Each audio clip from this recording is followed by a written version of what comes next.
मेरे ख्याल से जी इंडिया टॉस जीत के बारी करे और लंबे रन करे।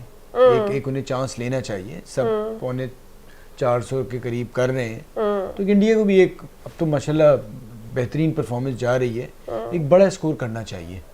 सही, एक कोशिश करनी चाहिए कि एक लंबा टारगेट दे। Hello and welcome to Lapada shot. मैं हूं सादिया साहब और मैं हूं फवाद मुस्तफ़ा। प्रोग्राम करना है आज? हाँ, कर रहे हैं भाई। आज इंडिया वर्सेस इंग्लैंड है। मतलब भाई इंडिया वाले मैच में ना ऑनेस्टली हाँ, वो एक अलग बात। और नहीं, एक तो ये कि इंडिया बहुत अच्छा खेल रहा है और एक ये कि इंग्लैंड बहुत गंदा खेल रहा है। तो आप क्या करें, मैं और आप उठ के नहीं जा सकते। देखें, हमारी मजबूरी है, हमें शो का एनालिसिस तो देना ही देना है, तो हम देंगे। ऑल्दो मुझे ऐसा लगता है कि कुछ कहने कुछ करने वाली कोई बात नहीं है। पता नहीं जितने सारे बार पैनिक बटन कहते हैं, I think all the buttons England has सारे दब गए हैं। नहीं, वो साथ ये they are in a state of shock. Indian team ने खास तौर पे मेरे ख्याल से प्लान किया है कि ज़्यादातर वो तज्जियाकार या एनालिस्ट जितने भी बैठे हुए हैं उनको जलीली करना है। मतलब किसी तरह भी हिसाब किताब बराबर। मतलब पिछला मैच था अगेंस्ट न्यूजीलैंड, पांड्या भी नहीं था, लग रहा था उन्होंने कहा चलिए कोई हिसाब, कोई चक्कर ही नहीं है। और उसमें अकेला कोहली शिकार बना रहा है सबको। आओ मेरी टीम को हराओगे, हम खेलेगा, अपन करेगा। तो वो वाला चक्कर है। इंग्लैंड वाला मैच है, इस पे कैसे आदमी कह दे कि इंग्लैंड जीत सकता है। देखो नो डाउट डिफेंडिंग चैंपियन है, बड़ी टीम है, मार सकता है, बट इस वक्त इंडिया कहाँ मौजूद है और इंग्लैंड कहाँ गया हुआ है। इंग्लैंड के लिए बहुत डिफिकल्ट होगा, but then still obviously cricket है, क्रिकेट पे कुछ भी हो सकता है। So you can never say बड़े रिकॉर्ड लगाते हैं। अगर मैं थोड़ा भी कह दूं ना इंग्लैंड आ जाएगा, कर देगा, लगाने दे रिकॉर्ड। क्या भाई, अपना एनालिसिस तो देने का है ना। फिर खिंचाई लग रही होती है, लगती रही खिंचाई भाई बड़ा बोला था आपने। तो खैर हो गई, लेकिन अच्छा चले, इंग्लैंड जीत सकता है बिल्कुल। फेवरेट इंडिया है, लेकिन 10-20% छोड़े ना, हम अपना टिपिकल एनालिसिस करते हैं जो हम करते आए हैं। मुझे ये बताएं कि इन शॉर्ट कल जो भी टीम टॉस जीती वो they gonna do first. I mean आज, सॉरी यार। मेरे ख्याल से जी इंडिया टॉस जीत के बारी करे और लंबे रन करे। एक उन्हें चांस लेना चाहिए। सब पौने 400 के करीब कर रहे हैं, तो इंडिया को भी एक अब तो माशाल्लाह बेहतरीन परफॉर्मेंस जा रही है, एक बड़ा स्कोर करना चाहिए। सही, एक कोशिश करनी चाहिए कि एक लंबा टारगेट दे।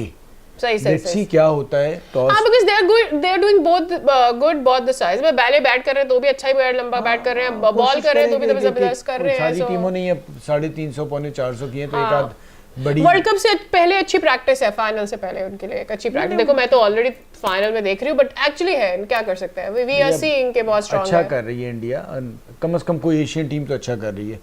बाकी तो बांग्लादेश ने भी जिस तरह से काम किया है, मतलब अफसोस ही हो रहा है कि कहाँ क्रिकेट जा रही है। फिर अब वहाँ भी बातें शुरू हो गई हैं। एलन डोनाल्ड जो है अपना, उनकी भी छुट्टी होने वाली है, कोच वोच की, उधर भी काम है। तो हमारी भाई ना, वहाँ भी हिसाब किताब शुरू हो जाएगा। अभी किसको कप्तानी से हटाना है, किसका क्या करना है। तो अच्छा, सब छोड़े। देखो अभी अपने मैच की भी बात करनी है मुझे।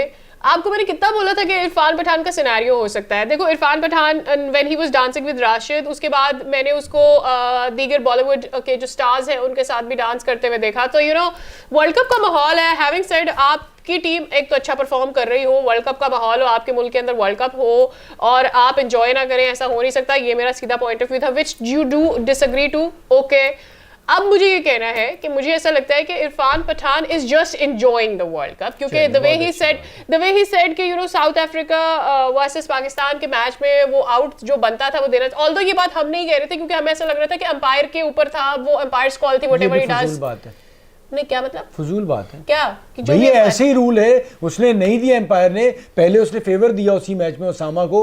वो आप अगर दूसरी तरफ से कह दें कि जी वो आउट नहीं था, मतलब आपने ठानी हुई है कि आपने इरफान पठान की किसी बात से मुत्तफिक नहीं इरफान पठान किसी की भी बात नहीं है। एक कानून है, एक कानून है, चले जी वो हटा दें आप, लेकिन वो भी गलती हो जाती है, इतना कोई बड़ा मसला नहीं है। एक कानून है, उसके तहत कभी आपको आपके हक में चीज जाती है, कभी अगेंस्ट जाती है। या तो वो कानून शुरू से नहीं होना चाहिए। मेरा तो मुद्दा ये नहीं है, हम तो हार गए कल का मैच, वो खैर है। मैं तो इधर इरफान पठान की वकालत करने बैठी हुई हूँ। मुझे ऐसा लगता है कि वो he is just enjoying world cup और कोई मुद्दा नहीं है। सही है, हम भी देखिए हम भी यहाँ बैठे होते हैं ना, रोज एनालिसिस दे रहे हैं, देयर आर थिंग्स जो हमें उस वक्त ऐसी लग रही होती है, अब बाद में वो वैसी टर्न आउट नहीं होती है। उमर गुल ने भी तो कह दिया, इनफैक्ट वही उसके साथ भी हो जाता है। उमर गुल ने भी तो कल बहुत बड़ी बात की है, परेशान कुछ जरूर है शादाब के हवाले से। मैंने तो पढ़ी है, हो सकता है जब कही है तभी लोगों ने लिखा है कि जी आपने मैदान से बाहर चले गए और आपको उतनी तकलीफ नहीं थी जो आप मैच छोड़ गए, कंकशन की वजह से उसामा आ गया, तो ये मेरी बात समझ तो नहीं आई, लेकिन बात उन्होंने बहुत बड़ी कही है।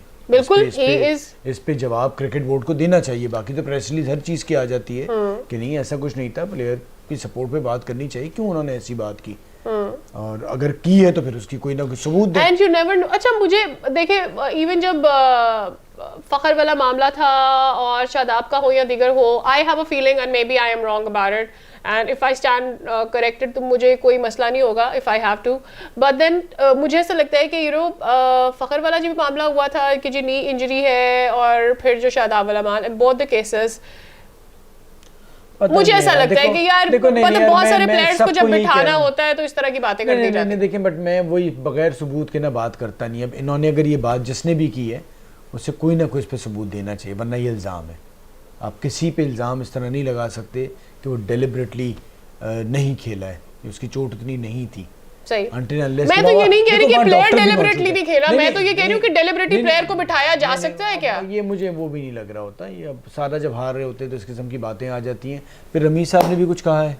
Of course, yes, Ramiz Raja says कि जितने भी वो प्लेयर्स जो किसी मैच के अंदर पाकिस्तान की जानिब से 50 रन बनाते हैं लेकिन उसको आगे विन के अंदर या आगे और मजीद बेहतर जितनी टीम को जरूरत है रन्स के लिए उसमें कन्वर्ट नहीं करते, उन सारे प्लेयर्स को बैठ जाना चाहिए। फिर 50 भी नहीं बनेंगे।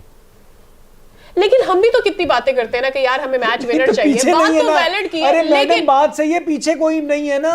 आप 50 वालों को बिठाओगे तो बाकियों को कहां से लाओगे? आपने सिस्टम ही, आपने अपनी बेंच ही स्ट्रांग नहीं की, इतने अरसे से वो 50 वाले ही खेल रहे हैं। आप ये प्लान होता है सादिया, प्लान होता है। बट ये जो तनकीद है मुझे ऐसा लगता है डायरेक्टली उन्होंने बाबर आजम पे की है। नहीं पता नहीं, अब कह सकते हैं कि अब वो क्यों नहीं कह सकते? बाबर बना रहा है 3 मैचों से 50 और बना कौन रहा है? लेकिन उसको बिठा नहीं सकते ना। बाबर को भी कह सकता है, वो इमाम को भी कह सकता है, पिछले मैच में तो सऊद ने भी की थी। किस किस को कह रहा है? फिर सभी इस तरह से खेल रहे हैं, सभी कर रहे हैं, बट ये तरीक़ाकार बहुत निचली सतह से शुरू होता है, तभी आपका मिजाज ऐसा नहीं रहता।